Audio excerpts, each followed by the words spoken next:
Hi, my name is Chris Germer with the Center for Mindful Self-Compassion, and I'd like to welcome you to the first day of the Compassion in Therapy Summit. In this talk, I'll be speaking about the central role of shame when we're looking at self-compassion in psychotherapy. And for anyone who's interested in a broad overview of how compassion and self-compassion are being integrated into the field of therapy and also evolving the field, then please check out the recording of my introductory keynote from last year's Compassion in Therapy Summit, which is linked below this video. So shame. The emotion of shame is actually one of my favorite subjects because shame is the most difficult human emotion. It pervades psychotherapy, but ultimately shame is an illusion. It's kind of like the Wizard of Oz when the dog Toto pulled back the curtain on the wizard and revealed a benign showman. Shame loses its grip when we turn toward it with kindness and curiosity. And also when we turn toward ourselves with curiosity and kindness when we're in the grip of shame. So during this talk, first I'd like to share how I became interested in self-compassion for shame, then explain the nature and origins of shame, and mostly I'd like to offer a compassion-based, non-pathological look at shame, essentially shame through the eyes of self-compassion, and also provide some key principles that you can use to bring into therapy to alleviate the impact of shame. And I'm assuming that everybody who's listening already knows something about self-compassion. So today I'd like to go deeply into the experience of shame. So I became interested in self-compassion through the doorway of shame. Many of you have heard this story, so I'll try to keep it brief. In a nutshell, I graduated with a PhD in clinical psychology and a specialization in anxiety disorders. And despite that fact, for the next 20 years, I suffered from debilitating public speaking anxiety. I tried everything in the therapist's toolbox. I tried cognitive restructuring and beta blockers, other forms of therapy, relaxation, strenuous exercise, mindfulness. Nothing worked. Until on a silent mindfulness meditation retreat, I broke down and learned loving kindness meditation, which I'd been avoiding for years because I preferred just awareness. I didn't want to use words with meaning in meditation. But I decided, what the heck, I'll give it a chance. And so I started to practice. I just started sitting on the cushion and wishing myself well. Particularly wishing myself well as kind of a broken person who can't speak in public, saying things like, oh, may I be safe, may I be peaceful, may I be healthy. And after doing this for 4 months, I was at a big conference at Harvard Medical School, and I got up to speak, and the usual terror arose with me. But there was a new voice in the back of my head that said, oh, may you be safe, may you be peaceful, may you be healthy. And that changed something inside. And then I looked over at the audience, and the audience looked so beautiful to me. For anybody who knows anything about public speaking anxiety, the audience is always the enemy because they can criticize you. But for some reason, with this new voice in the back of my head, the warmth and the love that I was hearing, spread to the audience, and I just felt joyful. This was radically different after 20 years of suffering, and really made a huge impression on me, and I thought about it a lot. So this was in 2006, and what I discovered at the time basically was that I didn't have an anxiety disorder, I had a shame disorder. I was afraid of being seen as a stupid, fraudulent, or incompetent. And self-compassion addressed the shame even before I knew I had a shame disorder. Because I just couldn't see it. I just couldn't see it. I was unwilling to see it. I was unwilling to consider myself, fraudulent, stupid, or incompetent.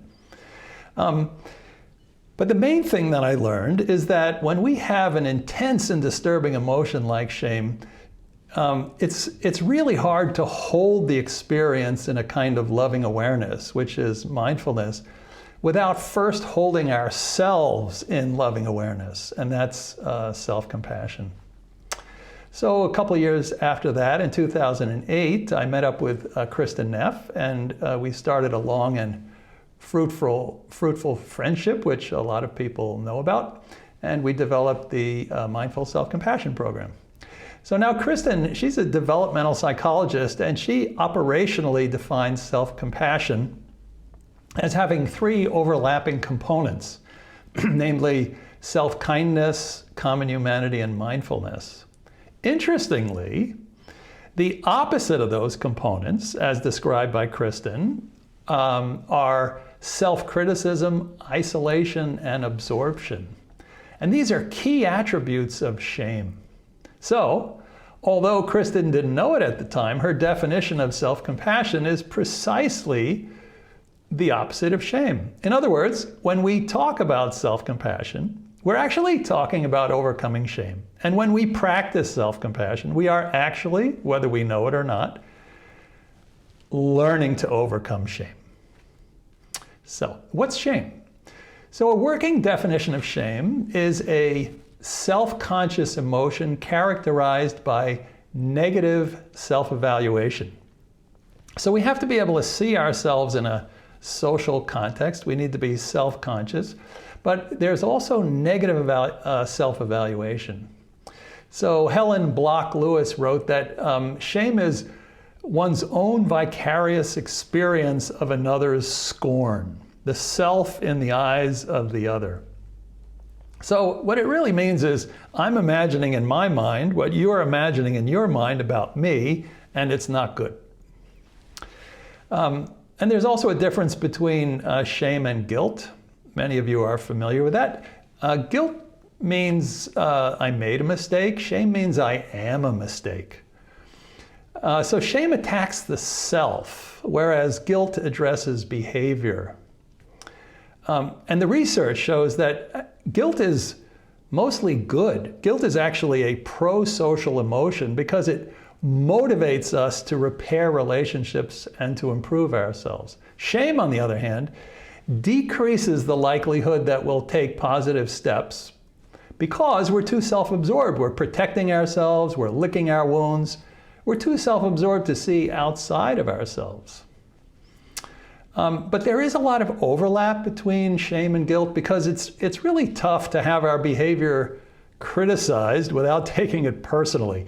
And when somebody criticizes us with a really harsh tone, it feels personal, and then we're quite likely to feel shame. So shame is also a lot more common than we think. Anytime we think ill of ourselves, we're probably shaming ourselves. For example, if you wanted to wake up this morning at 6:30 and you slept till 8, you might have had the thought, gosh, I'm lazy. That's a self-attack. Subtle one, but it's a self-attack. I'm lazy. Or maybe you forgot your brother's birthday, so you might ask yourself, what kind of a brother or sister am I that I would do that? Or maybe you drove by a tennis court and you heard yourself saying, I could never play tennis. I'm too uncoordinated. So these little moments, most of them not noticeable, are actually times when we're shaming ourselves, Shame also prevents us from living up to our potential. It plays a role whenever we're afraid to be authentic with others. That sense of not really there-ness, or when we hesitate to protect ourselves, to say no when we need to, or when we fail to seize opportunities that come our way. And sometimes there's an inner voice, it could be faint, it could be loud, and it says, you can't do this, you don't deserve that. Who do you think you are? You're weird. this is the working of shame. And sometimes there's no voice at all with shame. There's just a sense of resignation or defeat. But shame is really mostly invisible, as it was for me for 20 years. I didn't see it. I thought I had an anxiety disorder. But shame is invisible because it kind of wipes out the observer. That is to say, the part of us that we need to see and work with shame, So shame, usually shame just makes us want to disappear, to go small, to go silent, to go away. And when shame is severe, it can lead to dissociation, which is the experience of leaving our bodies so that we don't feel any more pain.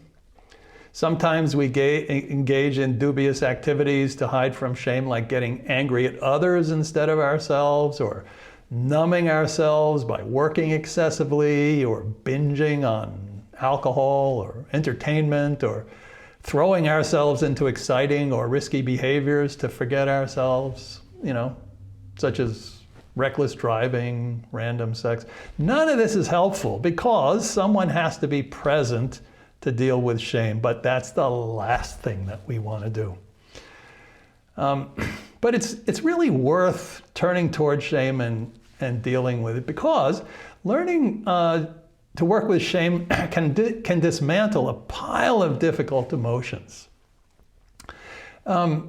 Often when we are stuck in a difficult emotion like anger or grief or fear, there's often a vein of shame running through it, So for example, is there a person in your life who always seems to be angry, and it's hard to understand why? Why is this person always so angry? But if you look for shame, you might get an answer, because for some people, being angry at others is actually a courageous act that distracts from even more severe criticism that's going on inside the person at the same time. So the shame just keeps a person angry. Or take grief, for example, grief that never quits. It's possible, sometimes losses are just so awful that we grieve our whole lives, but it's also possible sometimes that a person is actually not grieving at all after a loss, but rather is focused on themselves and how they weren't the person they wanted to be while the deceased person was alive. So that conversation, the self-oriented conversation, really has to be resolved before grieving can begin. So when emotions get really sticky, look for the shame, the vein of shame, and see if you can directly address the shame and then notice what happens. But in general, the emotion of shame itself is not a problem. Shame is just an emotion. Avoiding shame is the problem. And avoiding shame, it might feel better in the moment. In fact, it most assuredly will. But it makes shame last longer. There's a principle, what we resist persists. Sometimes it even makes what's bothering us larger. It magnifies it. A common question is, are we hardwired for shame? And the answer is yes. We all have the capacity for shame. Shame has served us well during human evolution. In our hunter-gatherer days, it was necessary to be in a group to survive. And when a person broke the rules, broke the norms, it actually threatened the survival of the whole group as well as the individual. So shame was the way that individual would feel, and a very terrible feeling that would bring a person back into the fold. And this was better for a person to have an internally bad feeling rather than to be, knocked over the head by the group in order to bring the person back.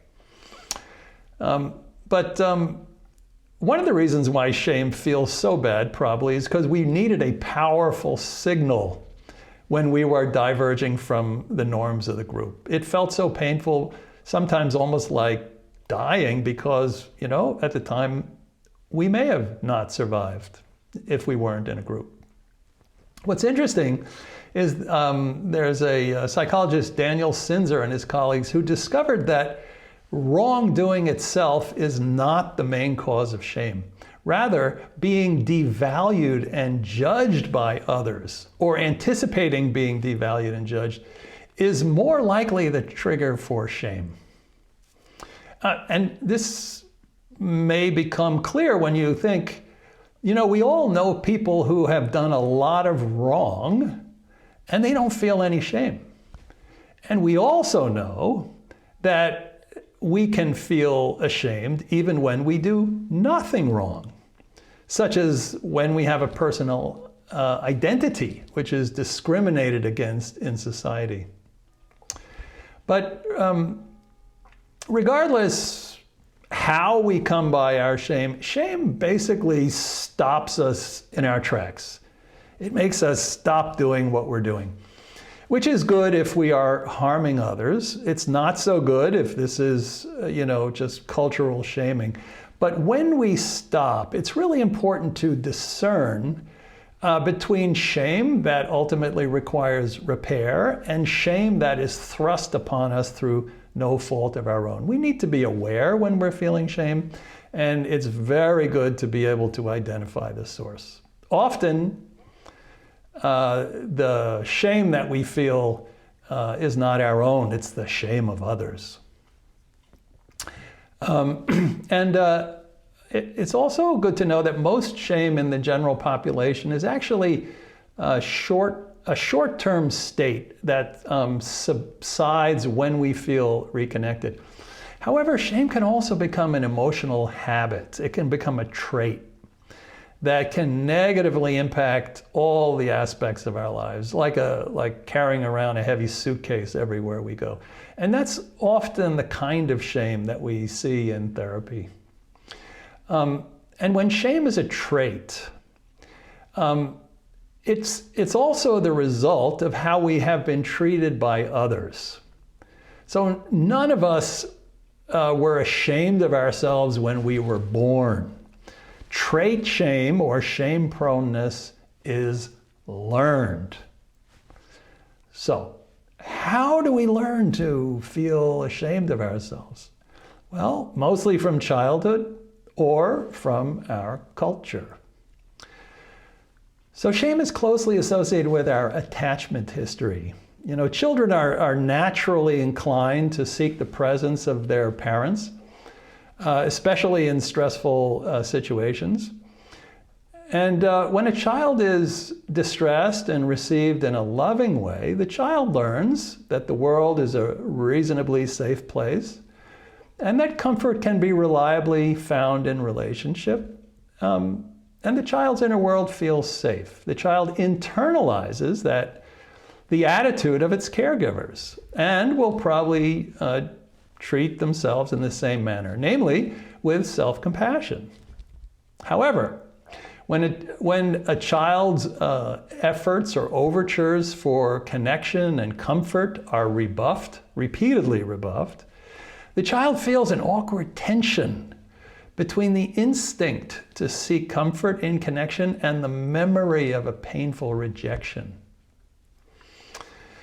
So research shows that people who report being ignored in childhood or who rarely experience positive interactions with parents are more likely to feel ashamed as adults. Research also shows that neglect and abuse in childhood causes shame, especially when the child feels defective or powerless or somehow deserving of how they were treated. But how could a child not feel deserving of how they were treated?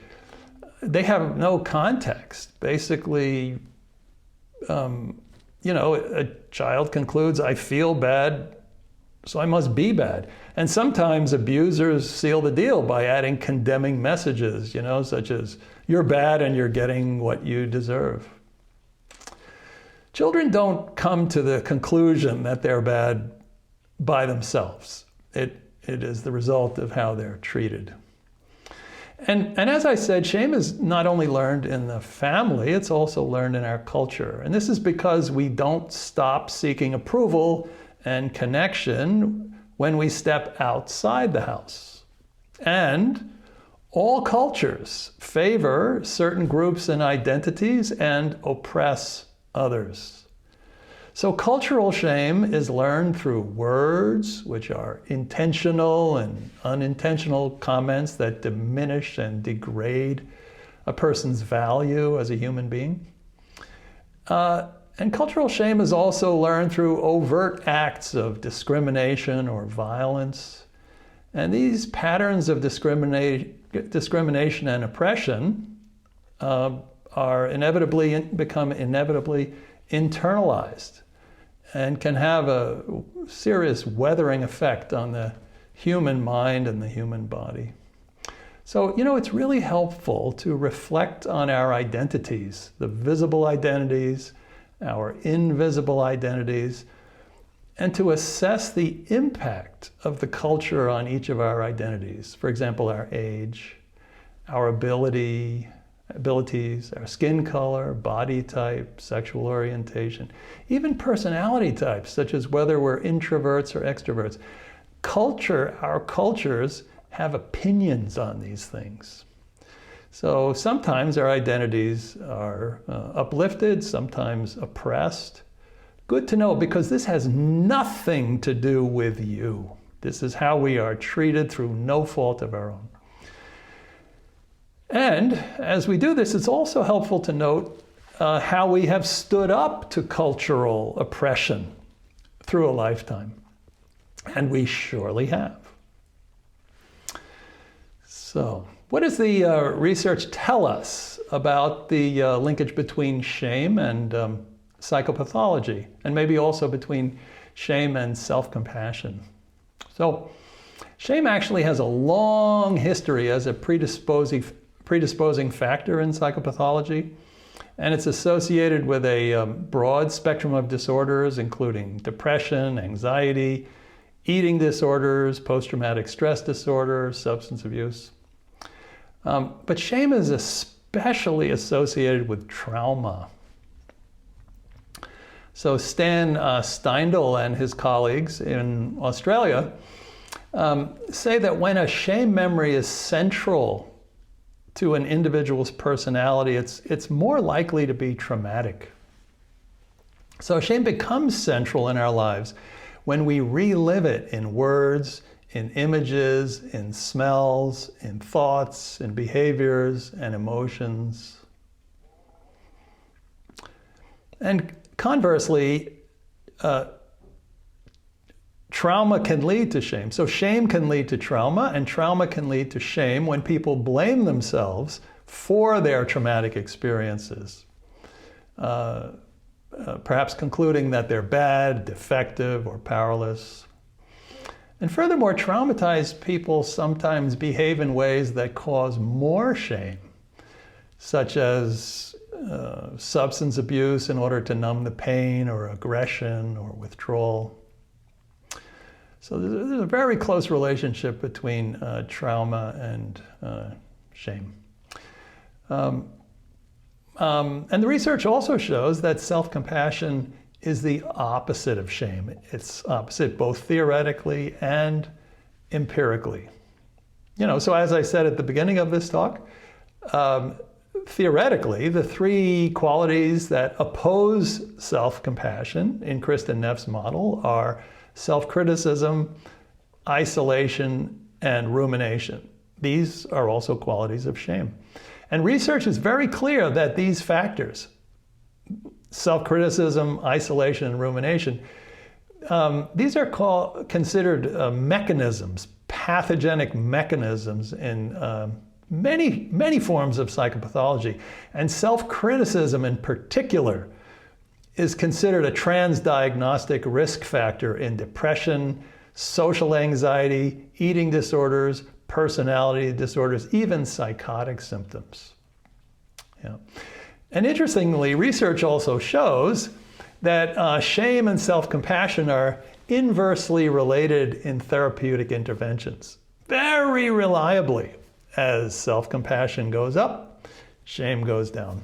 And there's also a considerable amount of evidence that shows actually that as people's symptoms improve, self-compassion goes up. But that's another story. So, how do we treat shame in self-compassion-based therapy? So, there are 3 parts to treatment. The first part is mindfulness, which is the ability to recognize shame, especially as it's occurring in the present moment. The second part is to respond to shame with kindness and compassion. And this can be done by the therapist, this can be done by the client, or this can be done in the relationship. And the third part of working with shame in therapy is to understand and work with backdraft. So backdraft refers to the distress that arises when we give ourselves compassion. You know, there's a saying, love reveals everything unlike itself. Or when we receive unconditional love, we discover the conditions under which we were unloved. So this is part of the healing process. I'm going to describe this later on. We can't be intimidated by backdraft, but we also can't close our eyes to it. It is part of the healing process, and we need to work with it. So what I'd like to do now is to go through these 3 different parts. So first, mindfulness. So as many of you are aware, mindfulness, a nice informal definition of mindfulness is knowing what we're experiencing while we're experiencing it. And unfortunately, as I already said, shame is mostly invisible. And it's not that shame can't be seen. We just don't want to see it. It's too painful. You know, denial is actually part of the shame experience.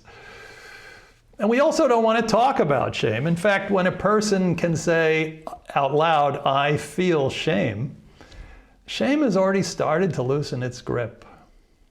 Yeah. So, as I mentioned before, avoiding shame might feel better in the moment, but it does make shame last longer. So let's take a look at shame. How does shame show up in our lives? So what I'd like to do now is I'd like to list some of the expressions of shame. And as you listen, please make a note, either a mental note or write down when what I say applies to you. When I mention a sign of shame that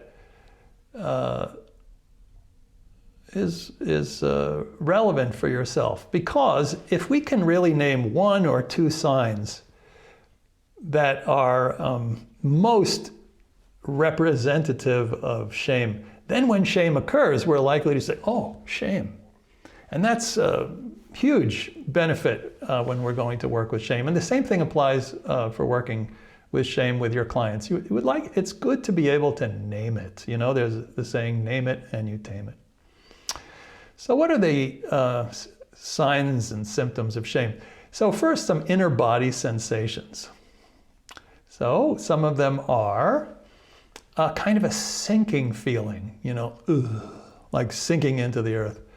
Or get a sense of being punched in the chest, or a tightness in the throat, or a tightness in the chest. Some people experience shame as a hollowness in the head. It's often a precursor to dissociation. Others feel tension in the face or blushing. Some people feel their skin is crawling. Others feel nausea. So those are inner body sensations. Maybe one of them you also experience. And then there are also external physical expressions. And the 3 most common ones are putting the head down, averting the gaze, and slumping shoulders. And actually, even 3-month-old children do this when they have an experience of disconnection and can't reconnect, right?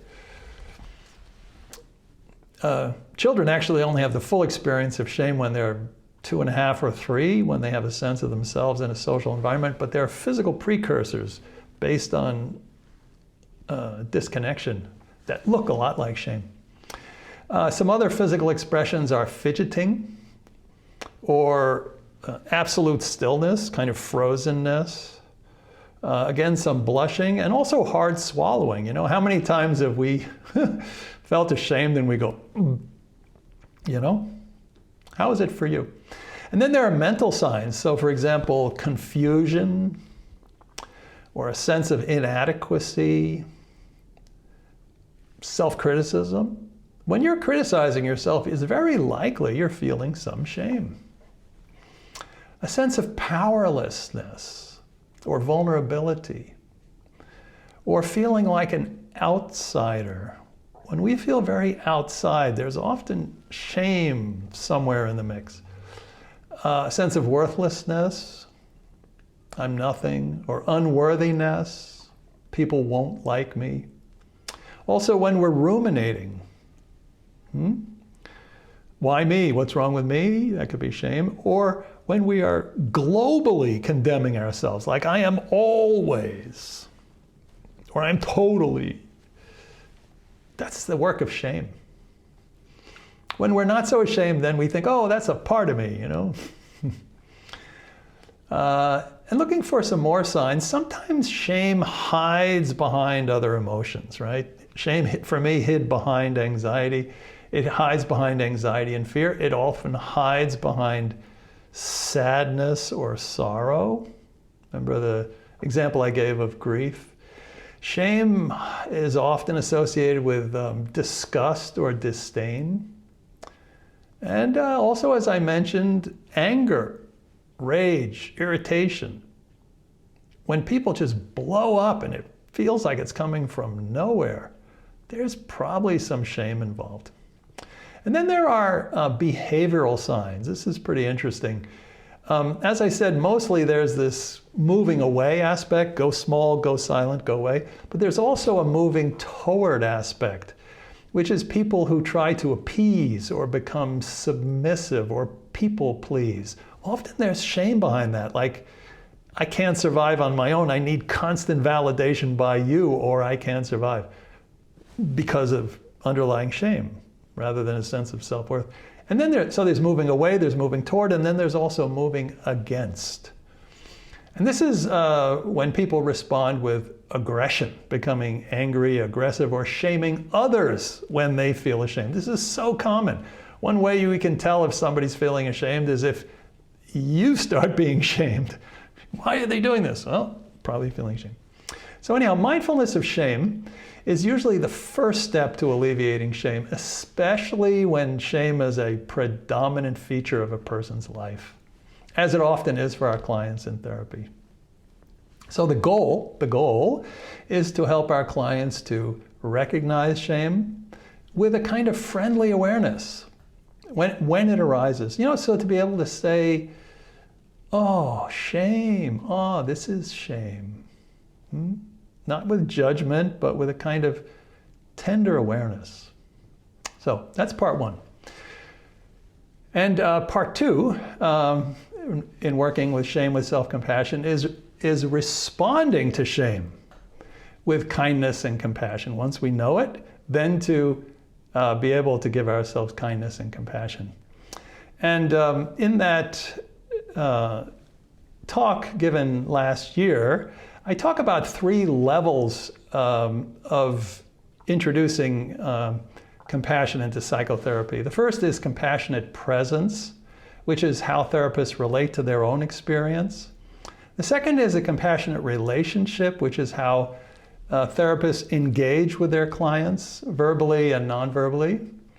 And then the third is compassionate interventions, which is how clients relate to themselves, and particularly with home practice, you know. So anyhow, each of these levels takes a lot more time to explain than we have here. And the Center for Mindful Self-Compassion also has a 40-week certificate program, which really unpacks these levels in a remarkable way.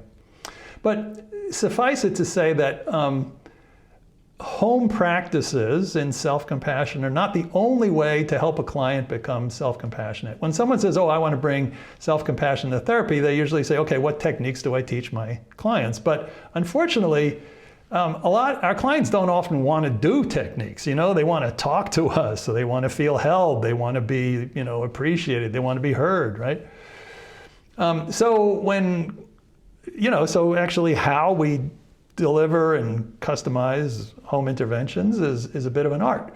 But when clients don't want to do home practices, that's not a problem. That's when we need to back up and we need to teach self-compassion by being compassionate. These are steps 1 and 2, presence and relationship. So a compassionate therapist and compassionate conversations are where we should put the focus of our attention. And the presence of the therapist and the quality of the interaction and the words shared are gradually internalized by the client. And that internal dialogue then in the client actually takes the form of self-compassion. So we really need all 3 levels when we teach self-compassion and when clients learn self-compassion in therapy. But what I'd like to do now is to step back and open the door to compassion and self-compassion for shame by looking at shame with new eyes. That is to say, looking at shame through the eyes of self-compassion by considering 3 paradoxes. 3 paradoxes. And these correspond to the 3 components of self-compassion, namely self-kindness, common humanity, and mindfulness. So the first paradox is that shame feels blameworthy, but it's actually an innocent emotion that calls for kindness. Second is that shame feels isolating, but it's a universal emotion.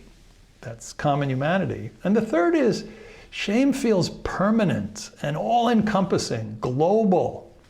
But it's like all emotions, it's transitory, and it's actually a burden carried by a part of ourselves. It's not a global truth, okay? So that's the mindfulness component.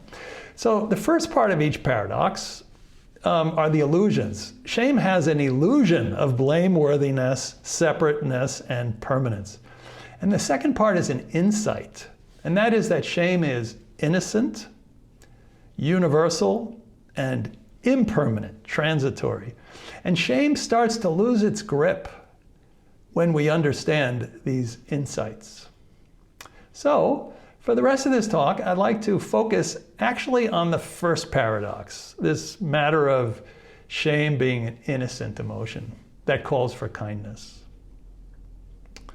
So in using the word innocent, I'm actually not suggesting that shame doesn't have tragic consequences. Shame is an innocent emotion because of its origin. That is to say, the motivation behind it, which is the universal wish to be loved. The wish to be loved is the motivation and the energy behind shame. We wouldn't feel shame if we didn't wish to be loved. And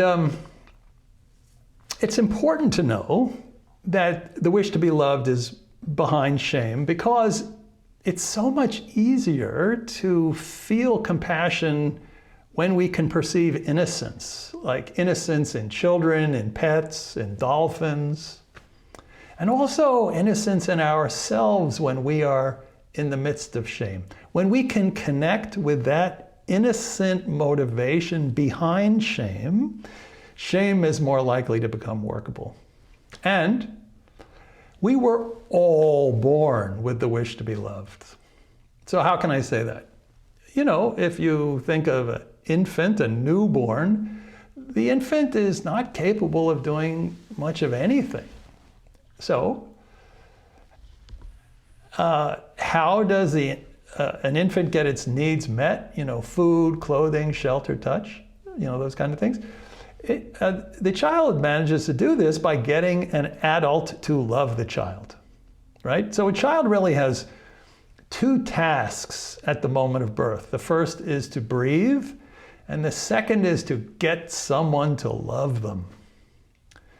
This is a powerful requirement, a need. And later on in life, this wish to be loved takes other forms, or, and we can use other words for it. We can say, well, the wish to be loved is also the need or the wish to belong, or to be appreciated, or to be respected, or to be included, or to feel connected and safe. But I personally like the phrase, the wish to be loved, because it has special power insofar as it really captures a deep, primordial, vulnerable need that we are born with, and which is in us now, As adults, we actually still need to be loved and accepted by others to survive. Even though we're no longer hunter-gatherers, we need others to provide for our basic needs. There's a poet, Daniel Ladinsky, who wrote a poem. It's called With That Sweet Moon Language. It's loosely based on the words of Hafez, the 14th century Persian mystic. And it goes like this: admit something. Everyone you see, you say to them, love me. Of course, you don't do this out loud or someone will call the cops. Still, though, think about this great pull in us to connect. Why not be the one who lives with a full moon in each eye, that is always saying with that sweet moon language what every other eye in this world is dying to hear? So admit something. Everyone you see, you say to them, love me. So, for example, even in this moment, you might be focusing on my words or the topic at hand, but if you look deeper, if you look into my eyes and can see sort of behind that, you'll see the wish to be loved. It's here, right now. And if you look deeply into your own self, or you look deeply into your loved ones, you'll see the same thing, the wish to be loved. But most of us have forgotten the wish to be loved. In fact, we're embarrassed by it. It makes us feel kind of vulnerable. It also kind of attracts a little bit of backdraft. Why have we forgotten the wish to be loved? Why have we forgotten this? And the answer is because it hurts to remember. It's inconvenient to remember. All of us have needed to be loved at certain times, in certain ways, by certain people who were unwilling or unable to love us as we needed to be loved, and that hurt. This is part of the human condition. So we have forgotten. Maybe we've specialized, specialized our efforts to get love. Maybe we've, practiced being clever or talented or funny or strong or rebellious or whatever it is, something. But what would happen if we remembered the wish to be loved? What would happen if we woke up in the morning, we put a hand over the heart and said something like, just as all beings wish to be loved, so also do I wish to be loved? What would happen if we knew that when we got out of bed? And then we saw maybe family members in the kitchen. If we saw this in ourselves, what would we see in them? And then we went out on the street, perhaps to walk to the bus. What would we see in the people that come toward us? The same thing. And how would we feel when we see, behind the image, this universal wish to be loved in other people, right? We would probably feel less afraid. We'd probably feel less alone. And it might even evoke a readiness for compassion. So, most importantly, what would happen if we remembered our wish to be loved is that we would also experience less shame. Why? Because shame is the belief that something is wrong with us that renders us unlovable, that we are too flawed to be accepted by others just as we are. So when we look deeply at the nature of shame, we can see that we would never feel shame if we didn't wish to be loved. So shame is like a two-sided coin, you know. On one side is the shame that we feel, on the other side is the wish to be loved. When we turn over the coin and we can see the wish to be loved, when we can see it, when we can feel it, the wish to be loved, we actually start to slip through the web of shame. Because for that moment, we're experiencing our original innocence. And we can only feel really bad about ourselves when we cannot see that we feel bad about ourselves because in this moment, I just wish to be loved. The shifting of awareness from I'm bad to I just wish to be loved is a monumental shift, and it's just a flip of the coin. So connecting with the wish to be loved basically opens the door to self-compassion. It actually opens the door to innocence, which in turn opens the door to self-compassion. And then the next step is to give ourselves the love that we need. And you'll discover a lot about how to do that in this summit. And I also have recorded a number of practices to give you a visceral sense, a flavor of self-compassion. And those practices by myself and others are available as part of this summit. So many people feel undeserving of love due to how they've been treated in life. But when they connect to the original wish to be loved, they realize that they deserve love as all beings deserve love. So knowing that we didn't or won't receive all the love that we need from other people, it actually creates a kind of a commitment to self-compassion and self-kindness. And I've personally found that severely traumatized people who have experienced tremendous amount of shame and feel completely undeserving of love can still say, you know, even in the worst of my trauma, I still wished to be loved. They might not think they are lovable, but they can connect with, and I wished to be loved. And that wish is forever innocent.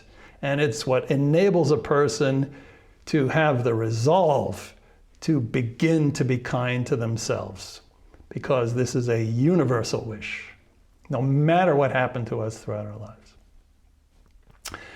And then the last part of working with self-compassionately with shame is knowing how to work with backdraft. So actually connecting with the wish to be loved does open us to backdraft. You know, that awareness of that wish is a little bit like a lightning rod that attracts backdraft, or memories of when we did not receive the love that we needed. So what is backdraft? Backdraft refers to the distress that arises when we receive compassion, or when we give ourselves compassion. And it's a firefighter term that refers to how a fire intensifies when someone opens a door and oxygen is introduced to a fire. So similarly, when the door of our hearts are opened and the love goes in, the pain comes out. And backdraft is experienced in the form of thoughts and beliefs such as I'm unlovable, emotions such as grief or shame, right? Body aches and pains, old traumas, and also automatic behaviors, you know, like withdrawal or aggression. But backdraft is an intrinsic part of the transformation process of compassion-based therapy. So compassion activates old memories and makes them available for reprocessing, but it also provides an opportunity to us to give ourselves the kindness and understanding that was probably lacking when these painful experiences originally occurred. And this is a delicate process. And therapists need to really make sure that their clients stay within the window of tolerance that Dan Siegel talks about, especially when backdraft consists of traumatic memories. But as the resource of self-compassion develops, our clients feel safer within themselves. They actually develop a secure base from which to explore the inner and outer world. And in this way, self-compassion-based therapy can really be understood as a process of reparenting ourselves. But it's important to know that compassion is powerful medicine. Many therapists have seen when they're really kind to their clients that their clients often get a lot of backdraft. They experience more traumatic memories, So we need to titrate the dose of compassion that we give to our clients and also how much self-compassion our clients give to themselves. Marshall Linehan once quipped, "What good is compassion if it doesn't actually help?" So working with backdraft is at the heart of self-compassion for shame, and it requires a lot of clinical wisdom and skill. But as a rule of thumb, if we notice that our clients are flooded with emotion when practicing self-compassion, it makes sense to back off a bit from mental training and to focus on behavioral self-compassion. That is to say, how do you care for yourself already? Maybe have a cup of tea, exercise, talk to a friend. Or asking oneself or asking your client the question, what do you need to do to feel safe? It's a beautiful question. People can usually answer it, at least in part. And then we encourage it. Or, how would you treat a friend who feels just as you do right now? What would you say? What would you do? So these kind of questions help a person to stabilize themselves if they notice they pop out of the window of tolerance. But fortunately, over time, backdraft subsides. There's a 4th century Christian saint, Amma Syncletica, and she wrote, it's just like building a fire. I don't think she was talking about backdraft in particular, but she wrote, it's just like building a fire. At first it's smoky and your eyes sting and water, right? But later you get the desired result. So we find this for sure, that most of the backdraft comes in the beginning of self-compassion practice. So before we conclude, I would just like to share with you a secret. And this is the secret ingredient of working with shame in therapy. And these are the 2 paradoxes of shame. The first is that when we suffer from shame, we practice self-compassion not to feel better, but because we feel bad. When we suffer, we practice not to feel better, but because we feel bad, simply because we feel bad. And when we suffer from shame, we practice self-compassion not to improve ourselves, but rather to embrace our imperfections. So, self-compassion, if it's going to work, is not a strategy to get rid of shame. It's not a way of sugarcoating shame, and it's not a new self-improvement agenda.